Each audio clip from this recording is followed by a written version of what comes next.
चला तर आपण कोडबळे बनवून घेऊया। 3 पीठ मिक्स केले, गव्हाचं, ज्वारीचं आणि डाळीचं। त्यावरतून ठेचा घातले वाटून आणि थोडेसे ओवा क्रश करून, हळद घातला, मीठ घातले, जिरे घातले आणि पाण्याने मळून घेतला। 5 मिनिटं झाकून ठेवले। इकडं फोडणी दिला तोपर्यंत जिरे मोहरीची फोडणी, कढीपत्ता टाकला आणि थोडीशी लसूण आणि थोडीशी हळद आणखीन मिक्स केली। वरतून पाण्याला उकळी येईपर्यंत इकडं गोल गोल कोडबळे बनवून ठेवले। जेव्हा उकळी येईल तेव्हा आपण त्यामध्ये सोडायचं।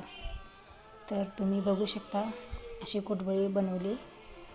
तर तुम्हाला हे रेसिपी आवडली असेल तर लाईक, सबस्क्राईब आणि शेअर करायला विसरू नका। थोडंसं उरलेलं पीठ त्यावर ग्रेव्ही करून त्यावर टाकून दिलं। मस्त असे कोडबळे झाले। वरतून कोथिंबीर।